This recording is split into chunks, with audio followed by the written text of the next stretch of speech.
प्रेम की परिभाषा हर देश में अलग अलग है। हमारे देश में भी अलग है। हम हिंदुस्तान की बात कर रहे हैं, वो देश जो प्रेम और सौहार्द के लिए जाना जाता है, पूरी दुनिया में अपनी पहचान रखता है। यहाँ पर अलग अलग तरह के लोग हुए हैं जिन्होंने प्रेम की मिसालें कायम की हैं, चाहे फिर वह हीर रांझा हो, लैला मजनू हो, या फिर सनातन धर्म के अंदर हम बात करें अपने इष्ट देव भगवान की, भगवान श्री कृष्ण की। राधा रानी और भगवान श्री कृष्ण का प्रेम अलौकिक, दिव्य, अद्भुत था, जिसको समझ पाना बहुत मुश्किल है। भक्त जितना पढ़ता है उतना ही उसमें डूबता चला जाता है और समझता है क्या है। हम मीरा का भी जिक्र करते हैं प्रेम को लेकर, लेकिन क्या हमारी आज की जनरेशन इस प्रेम को समझ पा रही है?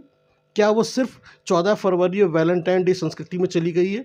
जब से ये बॉलीवुड की फिल्में आई, इन्होंने कल्चर को चेंज कर दिया फिल्मों में के जरिए। आज हम समझते हैं भगवान श्री कृष्ण के बहुत ही बड़े अनन्य भक्त डॉक्टर बीपी त्यागी से, उनकी नज़र में क्या है प्रेम के मायने और क्या सीखा, क्या समझा उन्होंने राधा रानी और भगवान श्री कृष्ण के प्रेम से। डॉक्टर साहब जी, क्या है प्रेम आपकी नज़र में?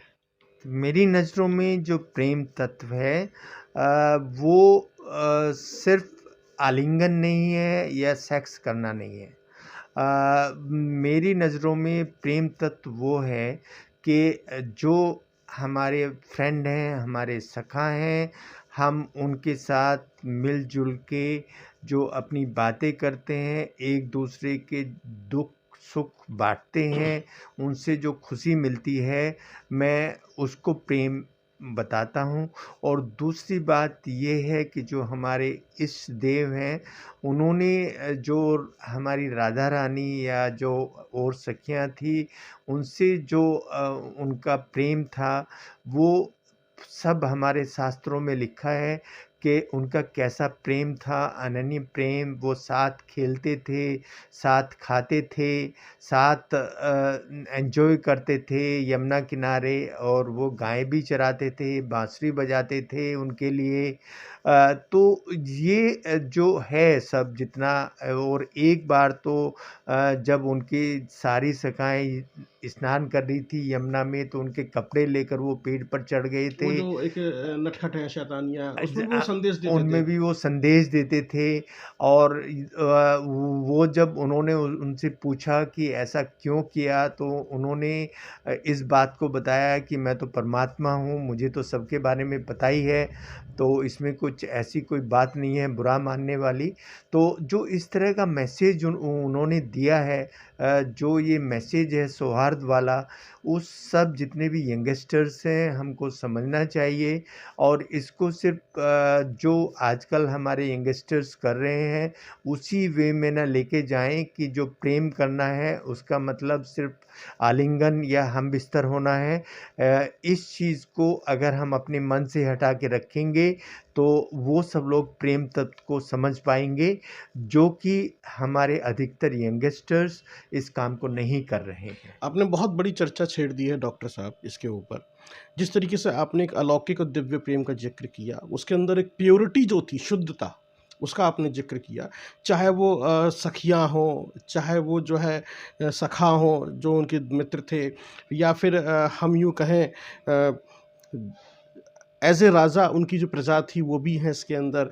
बलराम के लेकर भी उनका अलग प्रेम था, माता यशोदा को लेकर अलग प्रेम था, उनके जो बचपन के दोस्त थे सुदामा, उसको लेकर भी उनका अलग प्रेम हमने देखा।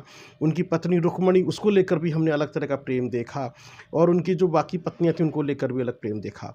हमने अर्जुन को लेकर भी उनका प्रेम देखा, और पांडवों को लेकर भी देखा, या देश को लेकर भी अलग प्रेम देखा।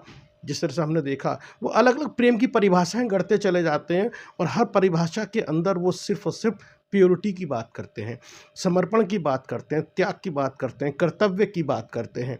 ये वो सारी चीज़ें जो आपने उठाई हैं इस तरीके से, जो भगवान श्री कृष्ण का जिक्र करके, और जो आपने बताया कि आज की जनरेशन सिर्फ इसी कामों में लिप्त हो गई है। तो ये जो इस वासना से बाहर निकलकर प्रेम को समझना बहुत ज़रूरी है। तो डॉक्टर साहब, ये जो नई जनरेशन इस चीज़ को समझ क्यों नहीं पा रही है? क्या रीज़न है? क्या हमारी परवरिश में कुछ कमी रह गई है, या इसके लिए कुछ और रीज़न है जो शायद अभी तक हमारे जैसे जो माँ बाप हैं या फिर जो शिक्षक हैं या हमारा जो सनातन धर्म है, वो नहीं समझा पा रहा है इनको?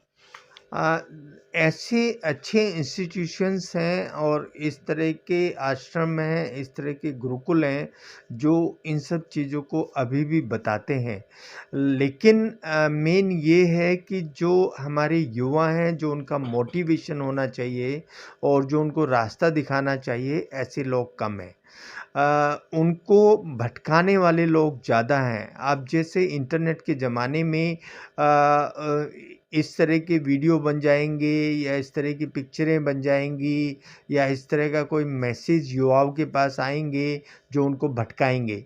अब उनको देख के मन को कैसे कंट्रोल करना है, कैसे हमें स्टेबल रहना है और जो ये वासना वाला रूप है, इसको कैसे त्यागना है, ये सब हमारे सनातन धर्म में लिखा हुआ है।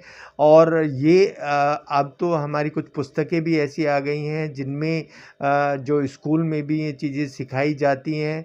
और मैं तो ये कहूँगा सभी पेरेंट्स को कि इसको एक सब्जेक्ट मान के कोई संस्था, स्कूल, इंस्टीट्यूट अगर सब्जेक्ट नहीं मानता है तो इसको पेरेंट्स एक सब्जेक्ट माने और जो अपने बच्चे हैं उनको प्रेम तत्व के बारे में बताएं, ये क्या होता है और इसको अगर हम करते हैं किसी को तो कैसे निभाना है।